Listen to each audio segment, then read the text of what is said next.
Air conditioner के outer unit का temperature 80 degree centigrade तक होता है, जो हमारे एनवायरनमेंट टेम्परेचर से ऑलमोस्ट डबल है। लेकिन इंटरेस्टिंगली 1 मीटर दूर अंदर की यूनिट का टेम्परेचर 16 डिग्री सेंटीग्रेड तक होता है। एक बहुत ही इंटरेस्टिंग फैक्ट है, एयर कंडीशनर के अंदर जो गैस होती है वह क्लोज लूप में फ्लो करती है। इसकी गैस कभी खत्म हो ही नहीं सकती है, और यदि क्लोज लूप में यह फ्लो करती है तो कुछ लोग बोलते हैं कि यह गैस एनवायरनमेंट के लिए हार्मफुल है। तो यह सभी डाउट इसकी वर्किंग के साथ में क्लियर करते हैं। एयर कंडीशनर की कोई ज्यादा कॉम्प्लेक्स इंजीनियरिंग नहीं होती है, स्टार्टिंग होती है कंप्रेसर से। एयर कंडीशनर का हार्ट यही डिवाइस होता है, और इस कंप्रेसर के अंदर आज के मॉडर्न टाइम के अकॉर्डिंग एक एनवायरनमेंट फ्रेंडली गैस भरी जाती है, जिसको R32 बोलते हैं। इस गैस को रेफ्रिजरेंट भी बोल सकते हैं। जब कंप्रेसर इस गैस को कंप्रेस करेगा तो इसका प्रेशर बढ़ने लगेगा, जिसकी वजह से टेम्परेचर भी बढ़ने लग जाएगा, और जब गैस कंप्रेसर से बाहर निकलेगी तो इसका टेम्परेचर होगा 80 डिग्री सेंटीग्रेड। अब इस हाई टेम्परेचर को हमें थोड़ा ठंडा करने की जरूरत है, तो रेफ्रिजरेंट पहुंचता है कंडेंसर कोयल के पास में।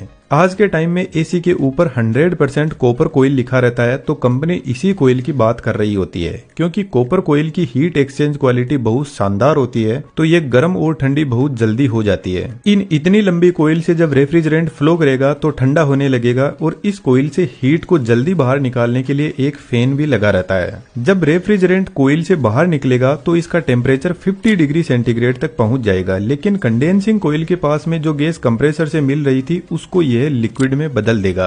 आपको पता है, जब हम पानी को गर्म करते हैं तो वह लिक्विड से वेपर में बदल जाता है, यानी लिक्विड से गैस। इसके उल्टा जब कोल्ड ड्रिंक की बोतल को हम फ्रिज से निकालकर बाहर रखते हैं तो इसके चारों तरफ पानी की बूंदें जमा हो जाती है, जिसका मतलब है वेपर वापस लिक्विड में बदल रहा है। तो कंडेंसिंग कोयल भी गैस को ठंडा करने का काम करती है, जिससे यह गैस से लिक्विड में बदल जाती है। लेकिन अभी भी यह हाई टेम्परेचर का लिक्विड हमारे किसी काम का नहीं है। तो यहाँ से लिक्विड एक्सपेंशन वॉल के पास में जाता है। एक्सपेंशन वॉल का ओरिफाइस बहुत छोटा होता है, तो इधर वाली साइड में बहुत ज्यादा हाई प्रेशर भी है और हाई टेम्परेचर भी है। लेकिन जब इस नैरो ओपनिंग से रेफ्रिजरेंट बाहर निकलेगा तो इसका प्रेशर सडनली रिड्यूस हो जाएगा, जिसके साथ में इसका टेम्परेचर भी रिड्यूस हो जाएगा, और यह लिक्विड एक्सपेंड करेगा, जिससे यह रेफ्रिजरेंट वापस लिक्विड से गैस में बदलने लग जाएगा। लेकिन यहाँ पर लिक्विड 100% गैस में नहीं बदल पाता है। यह वॉल ठीक एक वाटर स्प्रे की तरह काम करता है। वाटर स्प्रे भी बेसिकली वाटर को वेपर में बदल देता है, और यह काफी ठंडे भी होते हैं। गर्मियों में छत पे रखी टंकी का पानी बहुत ज्यादा गर्म हो जाता है,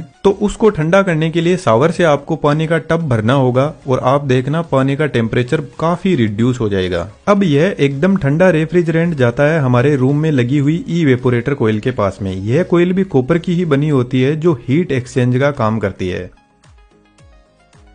अब यह कोयल रूम में कितनी हीट को एब्जॉर्ब करेगी, इसको टन में मापा जाता है। 1 टन लगभग 3500 वोट हीट एक्सचेंज करता है, जबकि 1 टन का एसी 1000 वोट आवर की इलेक्ट्रिसिटी कंज्यूम करता है। जब ठंडा लिक्विड रेफ्रिजरेंट इस कोयल से फ्लो करेगा तो यहाँ पे लगा हुआ फैन इस ठंडक को पूरे रूम में फैला देगा।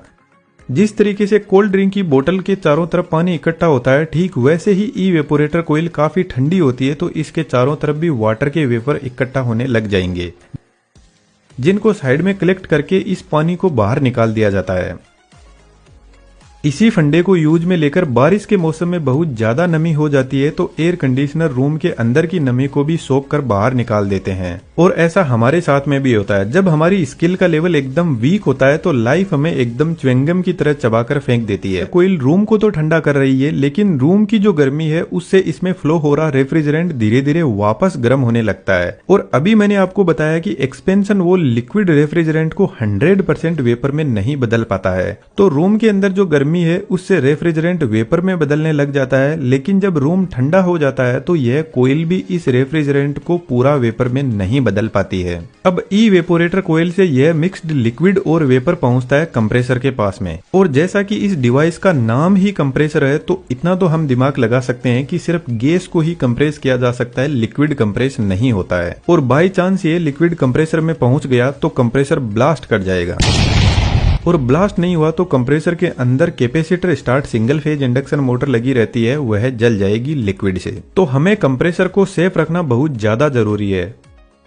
तो एक्चुअल में एक्सपेंशन वॉल कुछ इस टाइप का होता है और यह जस्ट इवेपोरेटर कोइल के पास में लगा रहता है। इसमें नीचे से हाई टेम्परेचर और प्रेशर वाला लिक्विड आ रहा है और जब यह इस नैरो एरिया से पास करेगा तो वेपर में बदल जाएगा। एक्सपेंशन वॉल बेसिकली यहाँ पर जो ओपनिंग है उसको कंट्रोल करता है। यदि यह रेफ्रिजरेंट को बहुत कम एरिया से पास करवाएगा तो कुछ ही रेफ्रिजरेंट वेपर में बदल पाएगा, जिससे इवेपोरेटर कोइल कम ठंडी होगी। और जितना ज्यादा रेफ्रिजरेंट यहां से पास होगा उतना ही रूम टेम्परेचर डाउन होता जाएगा। वॉल में ऊपर की तरफ एक डायफ्राम लगा रहता है और यही डायफ्राम इस रोड के थ्रू यहां से फ्लो हो रहे रेफ्रिजरेंट को कंट्रोल करता है। और इस डायफ्राम को कंट्रोल करने के लिए कुछ एक heat sensing device evaporator coil के बाहर की तरफ एग्जिट पर लगी रहती है। इसमें एक लिक्विड होता है जो काफी हीट सेंसिटिव होता है और इस हीट सेंसिंग डिवाइस के लगाते ही एक्सपेंशन वॉल का नाम बदलकर हो जाता है थर्मल एक्सपेंशन वॉल। मान के चलते हैं आपने एसी को 16 डिग्री सेंटीग्रेड पर सेट कर रखा है। जैसे ही रूम का टेम्परेचर 18 डिग्री सेंटीग्रेड पर पहुंचेगा तो इस हीट सेंसिंग डिवाइस में जो लिक्विड है वह गर्म होकर वेपर में बदलेगा और डायफ्राम के ऊपर फोर्स लगाएगा, जिससे ज्यादा रेफ्रिजरेंट पास होगा और कोइल ज्यादा ठंडी होगी। कोइल ज्यादा ठंडी होगी तो रूम की हीट को ज्यादा एब्जॉर्ब करने लगेगी और इस हीट से कोइल के अंदर जो पूरा रेफ्रिजरेंट है वह वेपर में बदलने लग जाएगा और हमारा कंप्रेसर एकदम सेफ रहेगा।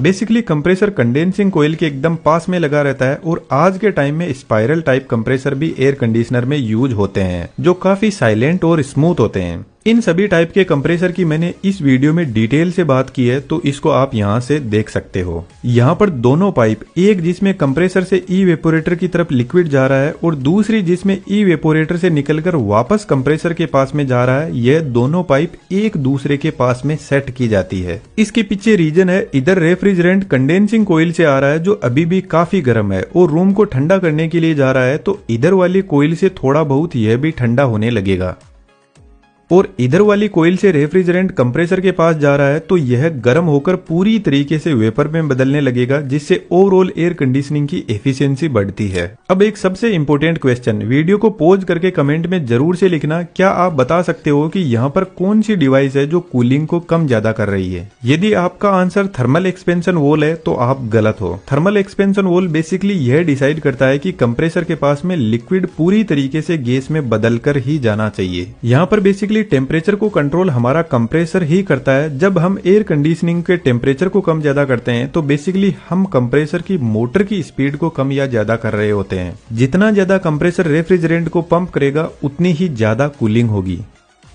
तो यहाँ पर आपने देखा पूरा का पूरा सिस्टम एक क्लोज लूप में काम कर रहा है, गैस कहीं से लीक होती ही नहीं है। तो एयर कंडीशनिंग की गैस खत्म हो जाए कोई चांस ही नहीं है जब तक इसमें कोई लीकेज ना हो। तो पुराने जमाने के एयर कंडीशनिंग में लीकेज की वजह से यह एनवायरमेंट और हमारे दोनों के लिए ही खतरनाक है। रेफ्रिजरेटर का मैकेनिज्म भी ठीक ऐसे ही काम